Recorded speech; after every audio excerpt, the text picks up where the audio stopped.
from MURTEC in fabulous Las Vegas. It's the Hospitality Hangout podcast with the restaurant guy and the finance guy. Jimbo, take us away. We got a great show today. We do. Hundreds of people in a live audience. I got to tell you, I've never seen the place so packed. It reminds me of the Oscars last night. I got to tell you, it's good times. Good times. Listen to that crowd. Holy cow. I mean, it's crazy. Leave the numbers to me, Schatzy, but I will not disagree.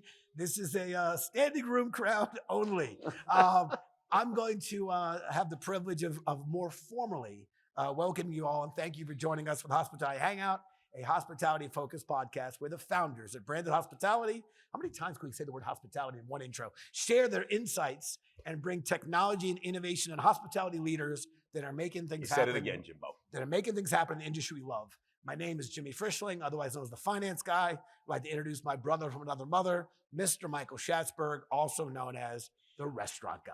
And thank you for that warm and kind introduction. You're Jimmy. welcome, Schatzy. And feel free to call me Schatzy. I am the restaurant guy. And I got to tell you, we are super excited to be here at MURTEC. It is absolutely incredible venue. So many great companies here, so many great restaurant operators here, so much tech. It's super exciting to be to Paris. I got to tell you, we got an amazing show. Jimmy, we got some great stuff going on. We got some incredible guests here. I don't know how we book them. I don't know what we're paying them, but it's incredible. Am I right? I'll tell you right now, I say we triple their comp right now. 3x the comp. 3 hats. 3x. Not one. We'll go 3x the comp right now. That's a nice hat. We owe you 2 more hats. It's a nice hat. We are actually, to our listeners at home, we are recording this live in front of the studio audience, which I find is so fun to say. I feel like an episode of Cheers. Good-looking crowd. Recorded too, live in front of the studio crowd. audience. We do have 2 incredible guests. First of all, we have a third-time guest. Andre, if you come on 5, you get a jacket. But you have a third-time guest. Vener. Who is actually a Sign me up. He is not only a third-time guest, he's an award-winning guest. We gave out the awards. Hospitality Hangout Hall of Famer winner for the most listened to episode. And I will say, 7 people. That was 7 people. And today I'm going to double the numbers. And I will look say how many that people just by default are listening. that award at least was legit because we took almost 200 episodes. Which one had the most listeners? And Andre, you were the winner of the most listened Jeff to. Alexander, by the way, very upset. Very Really? upset. Well, tell him. Greg Majewski just said how upset he was. He Tell didn't get him- anything. Honorable mention. Tell Jeff not to be He did upset. get honorable mention. You're right. Tell Jeff to work harder. Tell him not to be upset. You got to work harder. Mr. Andre Vener, partner at Doghouse and the founder of Absolute Brands. We also have first-time guests, and depending on how this goes, he might fire his publicist or fire his marketing manager. I'd say it's the last time I'll ever do this. Mr. Chris Demery, the CTO of Blaze Pizza. I think we're going to have a good time. And Schatzy, why don't we bring in Andre and Chris into the Bring him in. All right, bring him in. welcome Otherwise, guys. Have a seat. Thank you. Oh, great. Okay. Andre, before we get started, just give us a little background about yourself and what makes Andre tick. Who is Andre Vener? Well, my name is Andre Vener. Founded Doghouse 12 years ago. What makes me tick is coming to amazing events like this with you, hanging out. We hung out last night, and any moderator that takes you out the night before to overserve you a little bit is always, That's it. It's a fun. I like to warm you up a little It's a bit. little I like warm-up. it, boy. But And no, just give us a little quick about Doghouse. Doghouse is now 60 locations. We're in about 12 states. We're a fast casual restaurant that does about 30% of the sales in alcohol. So it's kind of a beer garden atmosphere where people come in to watch the games. And it's a brand that during the pandemic had to pivot a little bit when all the doors got shut down. We launched about 5 virtual brands. So something that we've been kind of pioneers on is the virtual brands. And where a lot of people say that segment's kind of like came and went, we completely disagree. It's a big part of our business, and we're continuing to grow that segment. I love it. Chris? I don't know Give if us I a can keep little up with this background. crowd. Give us a little background on yourself. Tell us a little about where you come from, what are you doing here, and will you ever be back?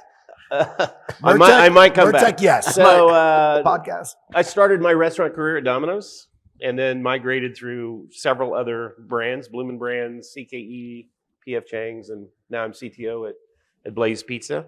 Prior to that, I'm only 29 years old. Love it. And Jimmy highly loves successful. ex-military. That's his favorite, right? Yeah. That's actually a true Jimmy, statement. Jimmy's got a big theory about that. Jimmy doesn't want to share anything about that right now, but he has a big theory about that. So I'm All right. sure you want to hear about Blaze. Yes, please. Of course, we want to hear about Yeah. Blaze and the military. Oh, the military. I'll start with Blaze. Blaze Pizza, the best thing about it, I think this is the elevator part of it. It's a build your own pizza. It's unlimited toppings at one price. So we don't charge incrementally for additional toppings. It's an artisanal pizza. You should be able to get it in about 7 minutes if you walk in the line.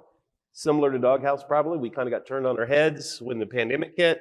We went from lunch business, 60%, 40% dinner, totally reversed. Right now, we're about 30% off premises versus 10% before the pandemic.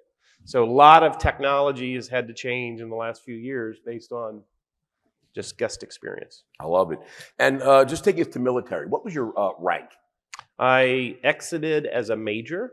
I don't know what that means, but it's like, that's pretty cool, right? Major? Well, I was going to be a general, but I didn't want to go back and does for 20 it years. go major general? Is that next? No, there's a couple things in between, like major, lieutenant colonel, colonel, one-star general. I'm calling you, I'm got Major Chris. I'm calling you Major Chris from now on. You know. All right, listen, I'm going to start throwing out a couple questions here. There'll be softballs, okay? First question. In the ever-evolving landscape of food service technology, okay, that's what we're here for, right? What's one recent innovation that has personally impressed you, and how do you see this shaping the future? Andre, you can take a stab at that first. And if we don't like it, we just edit it. I mean, I don't know if it's innovation, but one of the things that right now, dealing with all the third-party delivery platforms and such a big business, for us, it's 40% of our sales. So you're dealing with $40 million of revenue out there in space. And I think everyone needs to kind of jump on the revenue recapturing technology, right? So for us, that made a big difference. With I'll talk about our revenue recapture. You're talking about like making sure you're getting the money you're supposed to lots get, of the companies out there, chargebacks. like we use Loop AI, for example, but it's a company that looks at all your data, makes sure that you have all your refunds coming into you, right? Making sure all this is out there. So I mean, when you add up 60 locations, you add up $500, $600, coupled every dollar. Yeah, it adds up. So it's a little bit of technology that other people are doing the work for you, but it's something that we kind of ignored a year ago, and now that we see the revenue on that one, that's something that's found revenue, a current revenue.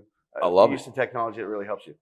Hey, Chris, same question. What are you seeing over in from your perspective as the CTO of Blaze, and of course your long history in the space? Well, Andre stole my answer, but I like Loop, and I like a couple of those other technologies. I'd recommend somebody look at them. This segment is sponsored by Loop AI, everybody, by the way. But speaking of AI, I don't think it's newer from the perspective of one of my objectives as CTO is to make the guest experience as perfect as possible. And so there's a new kitchen display system on the market now that uses artificial intelligence to calculate the predicted time that an off-premises order will be ready. So when you're 40% off-premise or 30% off-premises, that's a major part of your business. So you want those guests to have the same experience or as close as possible that they would have inside the restaurant. So telling them when their order is probably going to be ready based on volume and manufacturing speed at that time of day and that shift is very, very powerful. And those systems also help see what you're actually making sure that order is accurate going out as That's well. right. And so if it asks for these 3 items and 2 of those sides, it's making sure the AI is watching. Yeah, I don't think this was going to be an open discussion. I think I was going to ask another question, but I just want, I mean, I was reading the room. Well, somebody just left, by the way. We lost somebody, So we better make this a little more fun. The solution I'm using is actually SMSs the guest as their order moves through the process, which is, we've seen guests respond very well. Chris, how many, we know Andre and Doghouse have 60 units. Where's Blaze at in terms of account now? We have slightly over 300. 300 we have one in Bahrain, so we're looking at international also. And depending on how you count Canada. Yep, I'll count it. Is it international or not international? It's a country, right? International presence. No, Chris, I appreciate what you shared. Schatz and I, we started in the business and still own and operate 17 restaurants in New York City. Although right now, Schatzy and I are focused on the tech side. I like how you talked about the guest engagement, because while we're here at a technology conference and we're going to be digging into the tech, it's never lost on us that for the guest, their relationship with a venue is going to be about the food. It's going to be about the experience. It's going to be about how they're welcomed, how they're taken care of. And yet, so we feel as an industry, we can be tech enabled, we can be tech supported, but it starts and stops first with the food and how a guest is treated. It's a people business. So when you talk about, I'll go Chris to you first and then Andre, with respect to enhancing the guest experience, how are you guys looking at technology and what role, if any, is tech playing in how you continue to engage with your guests? So if nobody else realizes it, our guests are continually changing, whether it's, you call it the millennial or Gen Z or whatever it happens to be. So you have to meet the guest. And this is my mantra, where they want it, when they want it, how they want it. Yep. And so if your guest starts changing and your traffic changes, you have to do certain things. So what we're looking at today is we're looking at how do we improve the off-premises experience by letting the guests know your food's in the oven, your food's ready, your food's being packaged, right? If they're walking into the restaurant, there's a lot of people that don't want to talk to a greeter or a server. So we're looking at kiosks, and we're also looking at QR code ordering. There's a couple vendors that offer both of those, so, and they're here at the conference. Awesome. How about you, Andre? Yeah, I mean, for us, it's a little embarrassing to say, but we had an app for the first 5 years of our company, and then we kind of went away from that. Wasn't working out too well, and we just relaunched our app this December, and it's just made a big difference for us. And it's being able to connect with them, not just saying here's an app, but reaching out to them, seeing what's in their basket, what have they ordered before, all that stuff's so important. So for us, we're spending a lot of time getting all the 3PD, orders onto our first party platform. So that's something that it's not earth shattering, but it's something that we realize it's making a big difference, because for us, we always had 2 ways that a customer could place an order. Now we have 5 different ways for the customer to place an order, whether it's the QR code we have in all of our places, the kiosk. I mean, you're saving money on the labor part, and you're also making the experience better. And I don't know all the exact statistics, but the upsell on those kiosks and the QR codes way higher. So when we first talked to we're a franchise-based company. You can just throw out any number you want, and we'll $1 to $2 on a dine-in order. I think it's about up 147%. Yeah, It's up 147%. Wait, since we have an audience, I want to try something from our audience. For those that have children, have you heard from a school that maybe your child was going to, that the school would talk about, we're going to meet your child where they're at. We meet the child where they're at. And just by the curiosity, have you heard that expression before? Or is that foreign or new? Show of hands, all 6 Show of hands, who's heard that statement before? We're going to meet your child where they're at. Can't count that many. I think we have 300 hands. Yes. 300 hands. Wow, thank you. But so I have a young daughter, and when she was applying to kindergarten, that was a big comment. We meet the child where they're at. And and listening to Chris particularly, I hear that now from restaurant owner operators is the first of all, the diversity of their guests, the changing landscape, and different guests want different experiences. Schatzy has 3 college-age children who, to Chris's point, really don't want to speak. They're saying, Schatzy, you're so young. How could that be possible? I don't think one person thought that. Young. But they don't want to interact with a host or if they have to call to make a reservation, if they have to speak to a waiter, that is a less desirable place for them. And if I think about my father, he wants that experience where welcomed and seated and greeted, and if you give him an iPad to order or you tell him a kiosk, that's going to be foreign to him. So to your point, Chris, I think we think of it as optionality. We think of it as we have a QR code for those who want that, but we also have a full serve. We have a typical menu for those that need that, because at the end of the day, we are trying to serve a fairly diverse community, and often age does play a role in how a guest will feel about a particular venue. The Oscar music's playing now. So that means I have to be quiet? Yeah, well, Okay. yeah, because we got to move on. We Okay. got 45 minutes. Okay, sorry. And then we're coming back after lunch, by the way. We have a whole other, so everyone. All right, so listen, we're going to go a little word association. Jimmy and I always like to play a little imaginary game at some of these conferences. We go to a lot of conferences, and there's usually a hot topic, a buzzword, and every time that we would hear that word, we would take an imaginary shot of maybe a little Macallan's, maybe a little Johnny Walker, maybe a little tequila, whatever it is.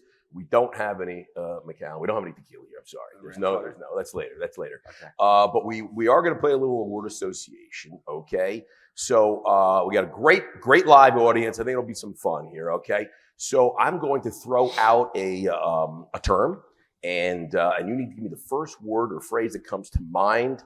Andre, I'm going to start with you first. All right. Okay. Ghost kitchens. Current. Nice. Okay. I like it. I thought there would be more to it, but I like it. No. Short and sweet. Same question. Been there, done that. I like it. I like it. All right. Let's go back to Andre. Blockchain in food supply chain. That I need a tequila shot for it. Tequila shot. Excellent. Same question. Transparency. Or phrase. Same. Transparency for your guest.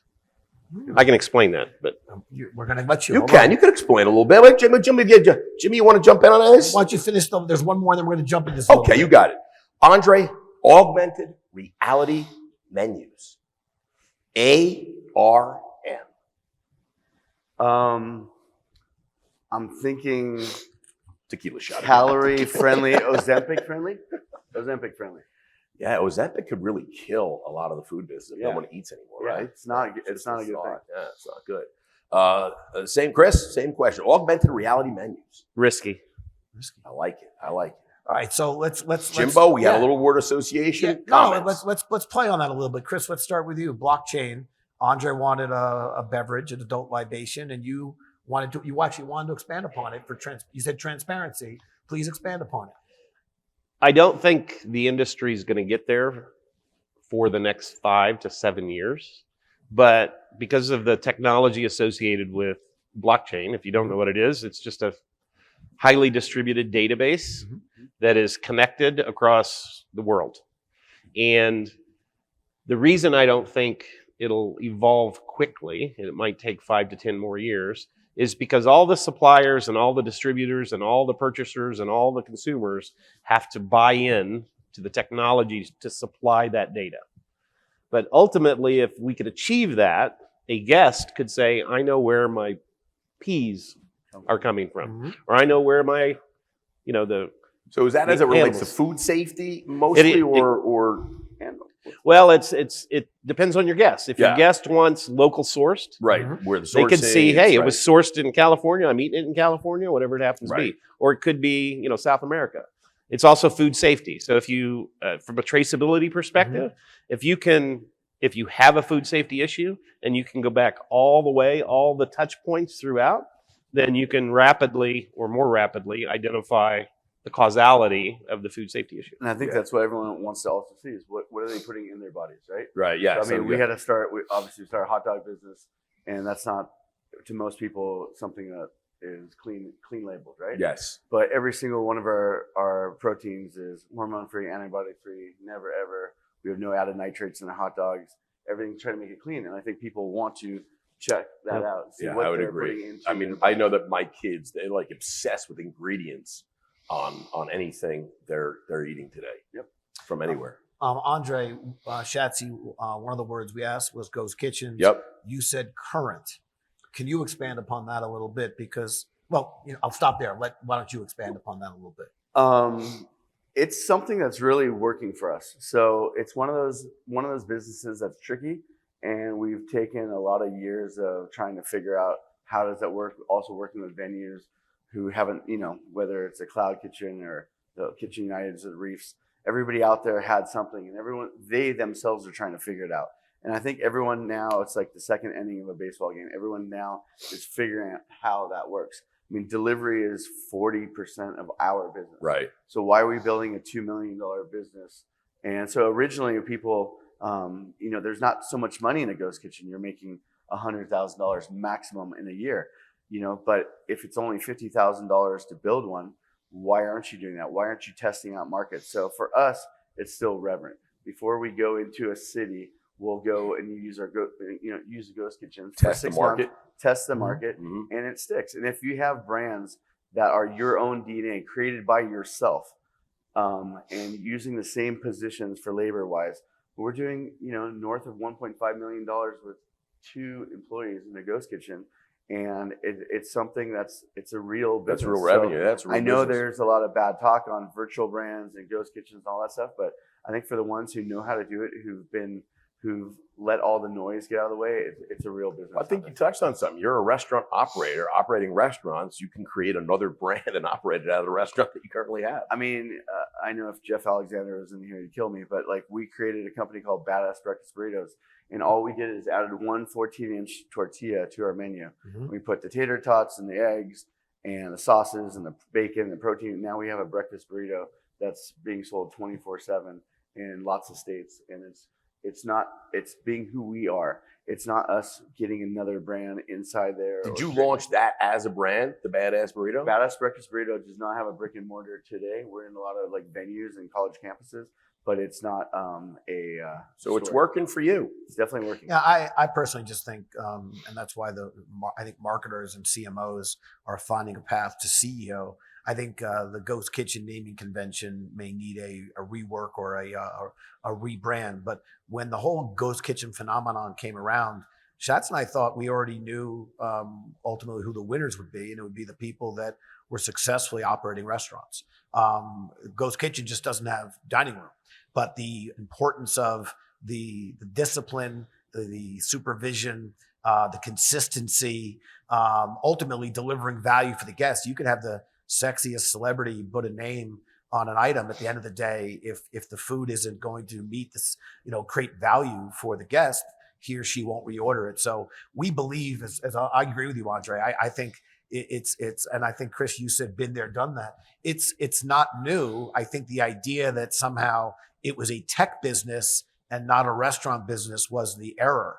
It is, of course, a restaurant business.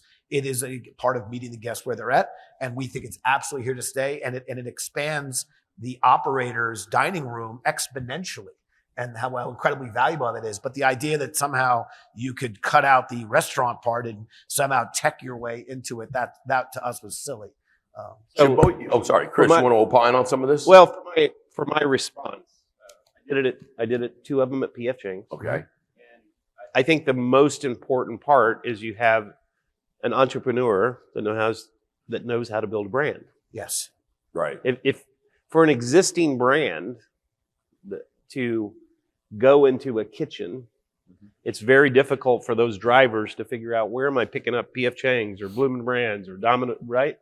And so, but if you create a new brand and you can leverage your facilities, yep, right, 24 hours a day, I think it's a great opportunity, and it's not that hard. When I was standing them up, I could do them in 5 weeks, right? And probably with a new brand, if I had a great entrepreneur with a new product, and you don't overlay your menu with too many new items, I think it's a great idea. Schatz, I think we got a little love. I think we got something here. We got Chris, we got Andre. This could be. We could have created. This could be some sort of mitzvah. This is Any good. other word? But we wouldn't any know what other to word call it because we don't association? want to call it Ghost Kitchen. Right, we definitely don't call it Ghost Kitchens. No. Any other word association you want to work in there, Jim, on this discussion, or are we done with the? No, I think no. Let's done with that? let's go on to the next play. All right, well, listen, I got to tell you, I think that was really great. I'm going to give Julie kudos on that segment.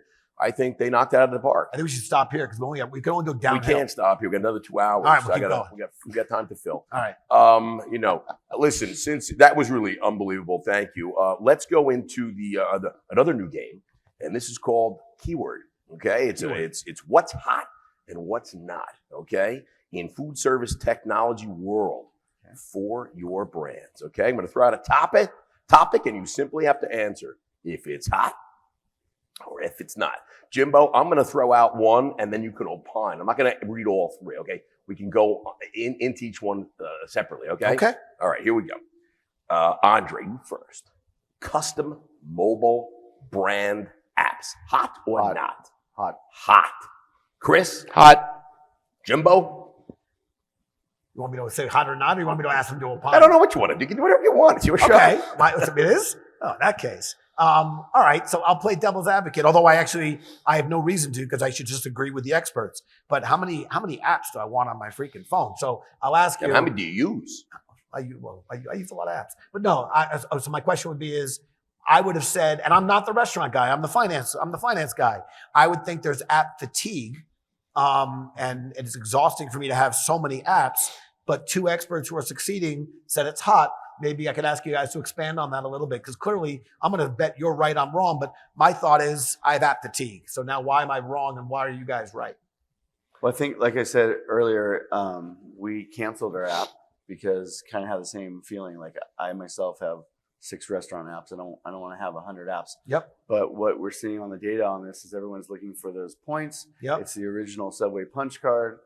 People are looking for the points. We on our app have items that you can't get in the store. Secret menu items. Secret menu items. Like it.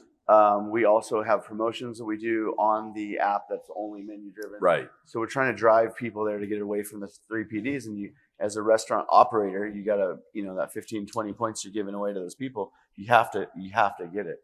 You have to take that back from the 3 PDs. So I think it's an important thing to have. And you can start, for the guests, they start seeing their saved orders, their favorite orders. So it's something that's engaging. But I gotta. No, I think it's also scale, right? If you have like 1 or 2 stores, probably not. Chris, I mean, you got 300 stores. I mean, where are you guys with this?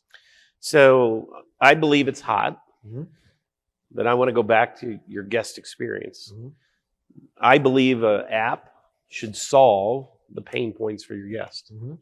So I'll go back to a prior brand, Bloomin' Brands. Our guests did not want to order and dine out. They didn't want to order steak and calamari and all that kind of stuff. They didn't want to do tableside ordering or anything like that. But we went out and we asked the guests, what do you want to do? I said, we want to get in your restaurant and we want to pay and get out. And our mobile app was based around the pain points of our guest. A lot of people, I think, fall back to the mobile app as an e-commerce platform. Well, it is. It can be. But if you focus on what your guest wants, I think people like you would probably choose the app because it solves your pain points, right? So whatever those happen to be. I've been convinced. There you go. So it's hot. Jim. It's hot. I'm It's going hot. But I do say it's scale. It is scale, right? I mean, you have 300 stores. You have 100 stores. 60. What are we going to have 100 like next week or something like that? But it's hot. And in all seriousness, I think about how many restaurants I actually are in my, let's say, go-to. And I would welcome, because if I could have that better experience with that group, and you guys have. I like the secret menu items. I love that. That's I would definitely secret go menu on. items. I And get getting like points. If I All right, I'm in. But All right, I think you're right though. I have 8 apps, and it's for the ones that you're going to go. Ones that you go There's to. no way if for my kid she wants thin crust Domino's pizza, I'm not going to have Blaze. Blaze. That's all right. I work for Domino's. If I want thin crust Blaze pizza. If we do all of our fundraisers at the Blaze in Pasadena. If we want to go inside the experience, because that's for us is building it there. It's a live experience. So I think you need to see what works for your family, for your needs. And I think it's like you said it exactly. It's how do you get those pain points away? And if you could go to Starbucks and it's waiting for you right there when you pull out, up there, it's the perfect way. All right, here we go. All right, enough. It's we got it. We got it. Hot, very hot, very hot. Right? You're killing it. You're ruining a good thing here. Definitely hot. All right, hot or not? Entree, virtual reality dining experiences. Hot or not? I'm going with hot. Chris, same question. Not. Jimmy, we got a split decision. Split decision. Okay. I want to be convinced. Andre, why not? No, I thought he said No, hot. I was hot. Oh, sorry. He was hot. I apologize. Chris, you first. Why not? Jimmy went to bed early last night. I did go to bed early. So why not? I've always heard, when you go to a marketing photo shoot, it's like food porn. Can I say that word on you? Oh yeah. Yeah. All the words we're in Vegas. We're in Vegas. You can joke anything you want. It's here. food porn. Yes. Now let's take a step back, Mr. Operator. How often does the food that come out of your kitchen look as good as that picture? I don't know, 4%, 5%. I'm going to do my Michael Douglas KFC falling got down in that scene where that burger did not look like the picture on the screen. And Mr. Michael Douglas was upset. He was angry that day. There's a lawyer out there just running around suing people for the pictures not looking like. I think it's risky if because your marketing guy in your virtual reality images, it's gonna look great. It's going to be perfect. And your guest is gonna say, that hat doesn't look anything like what they said it was gonna look like, right? So I think that's a risk. Yeah, I think for right now, we happen to have for the food porn wise, the sexiest food out there. I think it looks really good. When you look at a burger and you look at any burger in the United States, you can't tell. If there's 100 burgers, you can't see if that's your burger or somebody else's. Ours is on like Grilled King's Hawaiian buns. We have 4 rolls for a burger. It looks unique. We do make everything over the top. We do our eggs over easy, so when they're smashing the burger, the egg yolk falls out. So it actually is kind of in that food porn thing. And one of the hardest things we had was with my business partner, Hago. He always wanted it to look perfect. And then we're like, but it looks too commercial. So now everything is on Instagram, TikTok. So it is kind of organic. It is natural. And I think that's one of the things that's very important. We went to dinner last night and everyone before we had a bite had to take a photograph of it. And so it's kind of, it is something very important to try to make your meal look a little food porny because it's what people want to take a photograph, especially the demographics of our audience. And I think it's something to keep trying to make a reality. So I think if you can make it that present that reality, then I think it would be great. Yeah. I think there are a lot of restaurants that can't emulate that. I still understand why with our food they go through all the sauces and they dip it. I love it. I mean, it's a Great segue. Great segue into our next hot or not. The crowd's going nuts here. I've never seen anybody so excited. Look at the smiles out there. They're loving it. Hot or not? Are you ready? Hot or not? LTOs and specials made for social media. Andre, hot. I didn't ask Hot. yet. Hot That's or all not? confident. It's on fire. It's on fire. Chris, same question. It's blazing. Nice. Oh, you see what he did there? The crowd loves it. The crowd loves it. Mic all right, drop. Jimbo, You can't say blazing not. and hot. Blazing. Jimbo, opine. So, well, the only thing I got to opine on, and this will clearly to say what category I go into, is the first time you said LTOs, I was Googling acronym LTOs. I was like, what does that mean? I'm like, oh, limited time offer. You're talking restaurant jargon. I was like, what is that? I like the enthusiasm for both, and I've become a big believer in the LTOs. I'm just going to simply say I love their enthusiasm. Although I already know that our producer is going to use the blazing in the LinkedIn clip when this thing goes live. I know that's going to But go Chris out there. said blazing. I just want to get a little bit more information. Why blazing? Like Because it's blazing Blaze. pizza. but blazing. Ours whatever. is blazing Fellowship. hot pizza. It comes out of the oven at 800 degrees, and there's nothing like social media to drive excitement around food. It's better than the foodborne piece. Right. If Hold you on, can yes. get it right. Well, Okay? I'm just a little we're going to divert for a second, just very quickly. True or false? At Blaze Pizza, you're not allowed to put cucumber on a pizza. No, you can't put Can't cucumber put on a cucumber on a pizza. So since we don't have cucumber, that's true. Sure, Sure. exactly. Okay, good. Just making sure because Schatz and I are big Seinfeld fans, and if you can put cucumber on a pizza, I'm telling you, we're ending this right. So no cucumber. on a pizza. Kramer tried to do Give me that. another ingredient you think we carry. I don't know. I don't think pineapple belongs on pizza. Hey, don't disrespect the pineapple. It's I'm not not my choice. disrespecting pineapple, but on a pizza, Hey, unless anybody likes it on it, then I'm agreeing and I changed my opinion. I like pineapple on a pizza. All right, listen. Hot or not? Last one, because I don't want to bore everybody. Drone food delivery. Andre, hot or not? Not. Chris? Not. Jimmy?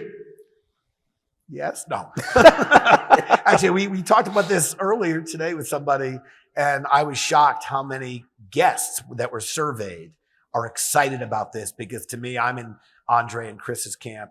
To me, drones should start dropping non-perishable groceries before they start dropping food. But I agree. I'm in the not category. I know there are a lot of people out there who are charging ahead. I'm a free markets person, so I wish all of them luck. But here are two experts that were strong knots and knots, and thus far at least have branded almost 50 investments. We've not touched the drone category yet for this space. I think we have a ways to go before that gets our attention. I see some Amazon people out in the audience. I wonder if we'll have to later ask about that and see what Amazon has. By the way, first of all, wonderful company, especially the AWS thing. They're going to catch on. AWS, You mark my words. This Amazon this Amazon thing, is going to take off. going to catch on. But I think, again, non-perishable. Let's start with non-perishables. Okay. All right. Listen, I want to take us into our crystal ball moment. I believe that's where we're going. This is a very special time, and I'm so excited. And I think the hundreds of people in the audience are going to be excited also, Jimmy. All right. Crystal ball moment. We're going to ask Andre and Chris to predict the future. When we come back to MURTEC in 2 years, and we ask you to do the podcast again, and let's say you forgot what happened today, and you say yes. Do you think we'll have more? Do you think we'll have more or less people in our Well, room? we'd have to bigger room. We have a bigger room in 2 years. But That's definitely. I'll for start sure. with Andre, and then we'll go to Chris. how do you see technology in dining 2 years from now? And while 2 years doesn't sound like a very long time, given the pace of this transformation, this digital transformation that is well underway, and I think accelerating, I think that is a meaningful amount of time. So first to Andre, then to Chris, how do you think we're going to see restaurants and dining in relation to hospitality and tech? Any things on the horizon that you're thinking about? Well, I think hospitality, you need to keep doubling down on that. Without the hospitality and the food, you don't really have a restaurant. So we can keep using technology to enhance it. But I think that's something we need to continue doubling down on. But as far as technology, I could envision going to a restaurant where, you know, you want to know, the restaurant needs to know what you want ahead of time, right? It's the Starbucks app. What does that customer want? How to envision, so as they're walking in, they could already tell from their phone what their last order is. I also see some of the digital menu boards being, you know, moving around. So envision the moving, you're walking in, you're a chicken person.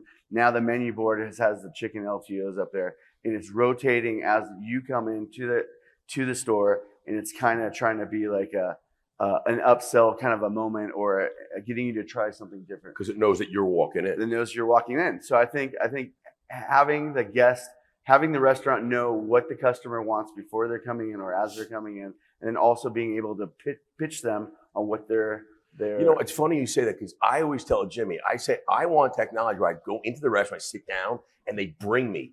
They just bring me what I want to eat, and I didn't speak to anybody. They just bring me. By the way, that exists. Like a half a chicken. By the way, that happens for Schatz. It's called Isabel's. It's our restaurant downstairs. Schatzy walks to the restaurant, and they bring him the dish he wants. But I don't believe anything. I don't see us ever getting What do there. you mean? They get into your brain, you know? They see. Already long. Jimbo, we're going into the future. It's only 2 years. By the way, Chris was going to say drones just to piss me off. Yeah. What's the future to use? Drones.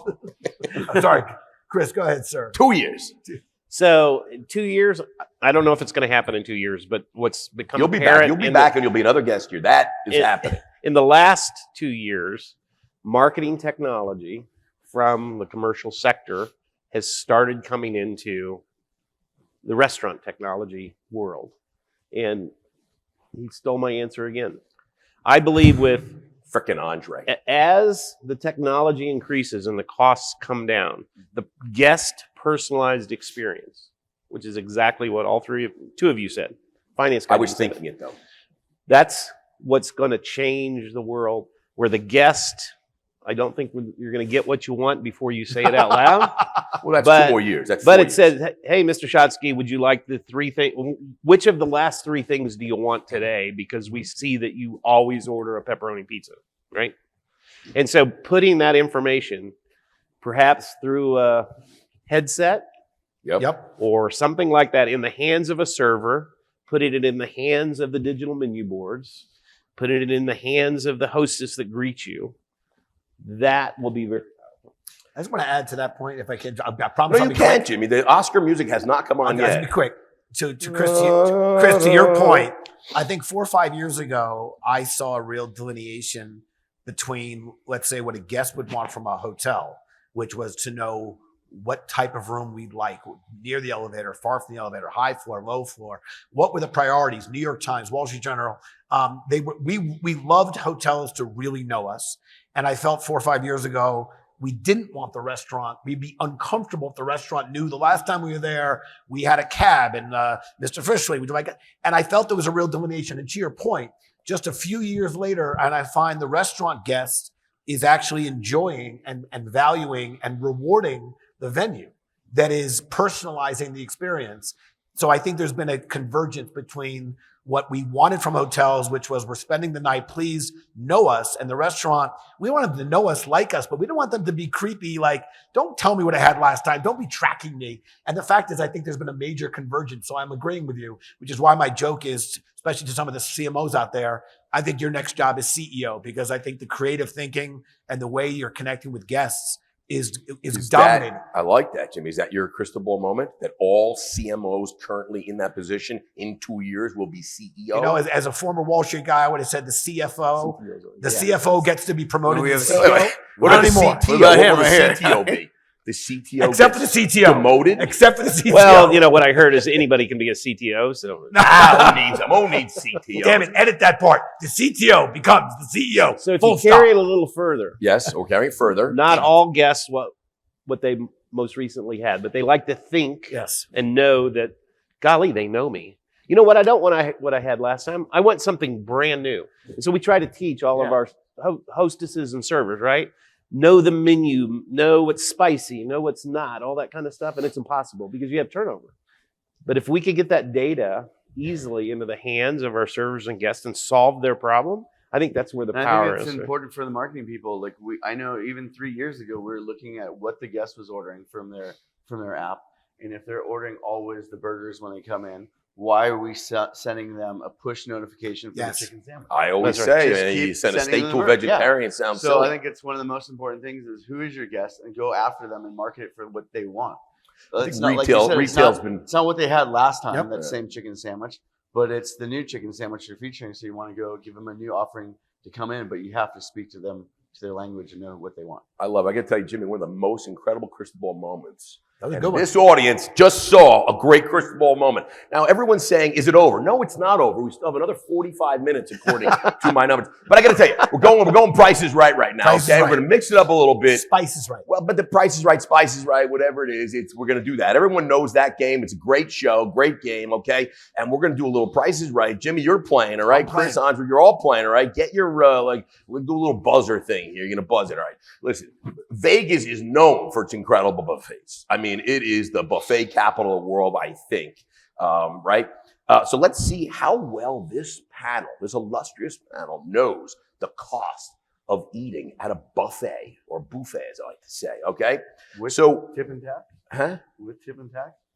Sure, why not? All right. I don't think so. I don't think so. I don't think so. I don't know. But we're all going to stick to the same thing.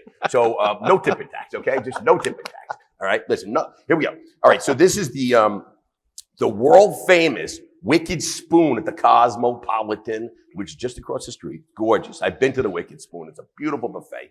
The all-you-can-eat weekend brunch. Jimmy, they lose money on you every time. Yes, they do. Jimmy's banned from going. He's banned. He's banned from that. Okay, what is your best guess in dollars and cents? What is your best guess of what the weekend brunch all-you-can-eat costs? Bing. Jimbo? $27. Jimmy? No. Wait, You can't go over, by the way. Price is Right rules in It's not effect. a You no. cannot go over. Chris, it's tear a closest guess. to the pin. 52. Chris, you've gone over. You're automatically thrown out of the Wait a minute, competition. you're not Can supposed I to leave give hints to now? Andre. Now that I know it's less than What? 52. That's good. I'm going to go $40.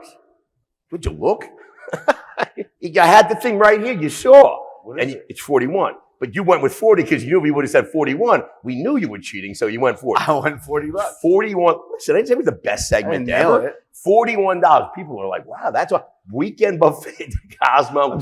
Mine had tip and tax. Yes, yeah, no, yes. right. That's Yeah, why I tip- changed with tip and tax. And I it is- knew not to it go is- over It is 52. All right, listen, we're going. We got very little time left according to the clock over there. So we got just enough time for the branded quickfire, right? Famous The segment. lights are being dimmed and Yes. raised up against. We got to get this in really. Okay, I'm going to ask Chris. I'll ask you first. 5 lightning round questions. Don't think too long. Okay, are you ready? Yes. Favorite Vegas restaurant? Uh, I love Jimmy that. Bean's Steakhouse. Yeah, why not? Andre, famous Vegas restaurant. Delilah. Your favorite, Delilah. All right, Chris, if you were to get married or renew your vows at one of the infamous Vegas chapels, which celebrity impersonator are you choosing to officiate? Lady Gaga. I like it. Andre? Nice. Going with Michael Andre? Jackson. Michael MJ? Jackson. MJ. Love it. You met Michael Jackson. No, No. you went to his funeral. Yes. The same thing. It was you had Not some- exactly. Yeah, it was like you were very close. You were very close.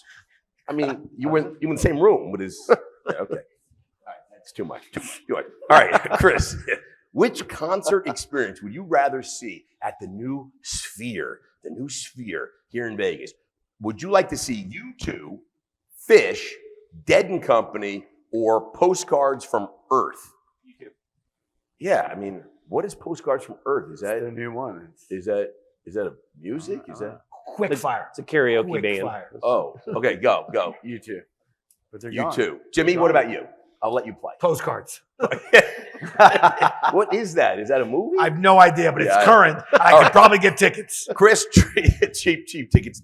It's like coming to our podcast. We guest here. True or false? Las Vegas is home to the world's largest chocolate fountain, located in the Bellagio Hotel. True. True. Jimmy, get a guess? I'll go false just because I just want to be a It is true, Jimbo. It is true. Las Vegas is indeed home to the world's largest chocolate fountain. You can find it at the Bellagio Hotel. It's sweet spectacle that stands 27 feet tall and circulates approximately 2,100 pounds of melted, delicious chocolate. If you find yourself in Las Vegas, it's definitely a sweet attraction worth checking out. The Bellagio Hotel. This is sponsored by Bellagio Hotel, Bellagio.com, MGMResorts.com. Okay, last one. Picture this, Chris. High-stakes karaoke contest in Las Vegas Lounge. Who would you have better odds of beating, Jimmy or I? You said high stakes karaoke? Hey, what do you want from my life? Jimmy. This is the question. I didn't make this Fly question. me to Jimmy. the moon. Definitely Jimmy. Oh, well, He's a finance guy. really? But what you're saying is you think I sound nice. I mean, last night. Schatzzy sounds I heard good. you last night. I like it. Yeah, The barbershop. yeah. I was singing beautiful. You were. Sweet child. I got to tell you, this was really fantastic. I mean, a full crowd. I think we got a few more people, by the way. A couple of people left early on, but then I think a few more people came They in. were standing. Yeah. We're doing all right. Listen, we want to thank Chris and Andre for joining us for this special edition live in Vegas. And wait, there's more. We want to thank all of you. Give yourselves a round of applause because we do appreciate you guys jumping goodness, in. this is a crazy crowd. It's super fun to be able to do this live. We appreciate our friends from MURTEC letting us have some fun on stage and bring two great industry leaders again that are making things happen in the industry we really do love.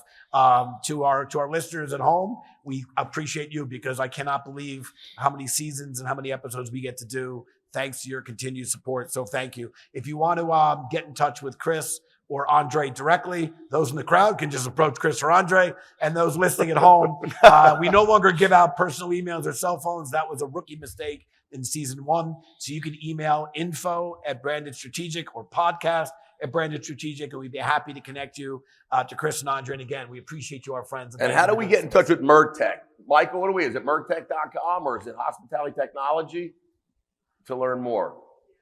Yeah, okay. Well, it's something.